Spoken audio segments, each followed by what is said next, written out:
This is the reason why the Africa Cup is the craziest tournament there is. Drama, bangers, skills, funny goals, funny moments, memes, controversy. Guys, this is the reason why Africa Cup is just amazing, guys. I remember a couple of years ago, it was just unwatchable. But actually, like the past 2-3 Africa Cup of Nations, it's actually been watchable. Even me as African myself, you know, like most of the times beforehand, like the games were just like just a no-go.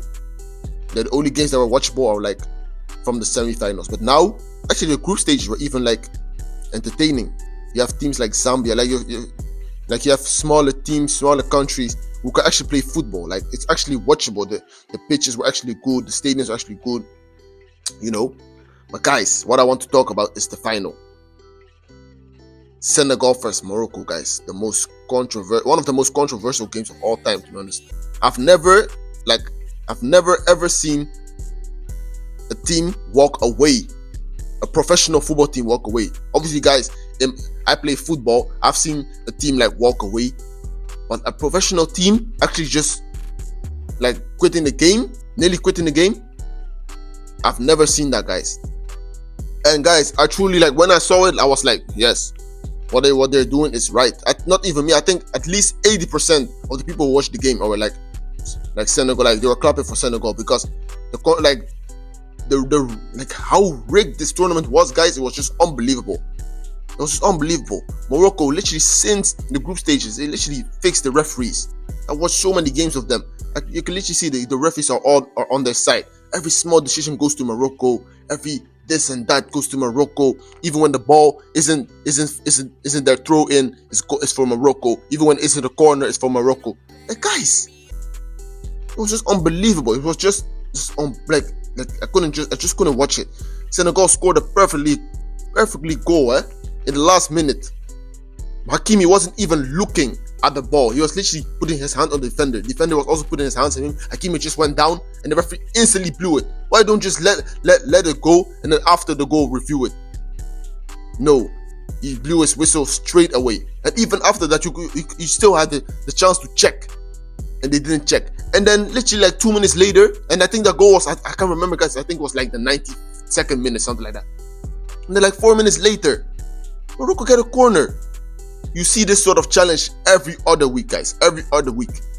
The funny thing is, he played on. He literally played on. But it's literally because of Brahim Diaz. He literally kept like telling the ref, no. He kept shouting because the referee actually said play on. And then literally, like, how can you, like, this is how I knew like it was rigged.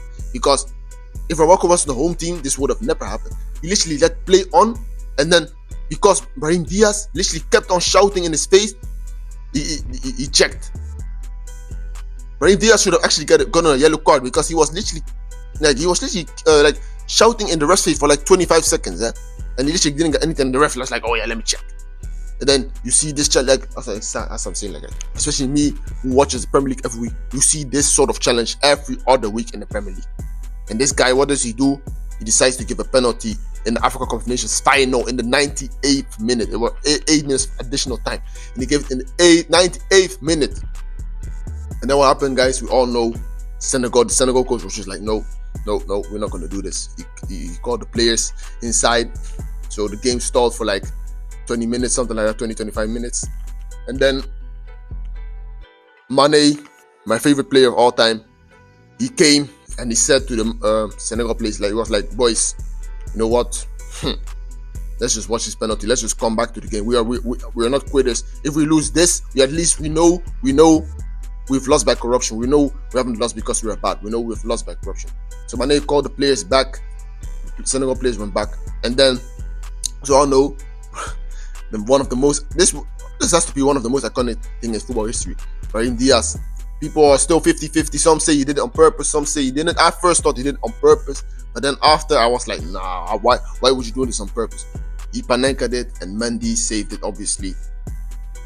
I was watching the game. I remember I immediately told my dad, like, he missed it on purpose. He was like, no. I was like, yes, for sure. But then I was like, why would he cry after that? And not even before, but like, why would he kiss the ball? Most of the time, people will kiss the ball, that means like you actually wanted to go in. If he didn't kiss the ball and he just put the ball there, then I would be like, But then I'm like, no, maybe it wasn't on purpose, But then after that, I saw some videos about Hakimi and Brahim Diaz talking with Sadio Mane. And they were like talking, and Mane was like, okay. And then then he called the Senegal players back. And also another thing is, Mane, if there was another clip from Sadio Mane and Mandi, the goalkeeper, they were literally talking, and Mane was pointing something like, just stand still, you shoot down the middle, or something like that. So that's why I'm now 50-50. I'm like, I don't really know, to be honest. But yeah, guys, this was just one of the craziest games I've ever seen. Has to be in like the top 5 craziest games I've ever seen. Now, obviously, Senegal won fair and square with a banger as well, but not with some dirty goal, not with some ugly FIFA goal. Like, it was a banger, guys. Senegal could have even made it 2-3-0. And Baye, I remember, like, he had a chance. He had a great dribble. He should have squared it, actually. And I remember the other guy, when Bruno actually made a great double save. I first thought like the guy just missed an open goal, but then if you look at the replay, Bruno actually made he made such an IQ play, guys. He like tipped the ball against his foot so that he had no control of how it shot, and then the ball went wide. But guys, this actually this just shows like Africa Cup of Nations, why it's like one of the like most entertaining tournaments there is, guys. And guys, don't forget, the World Cup in 2030 is also in Morocco. It's in Morocco, Spain, and Portugal. But guys, the games in Morocco, especially when Morocco play.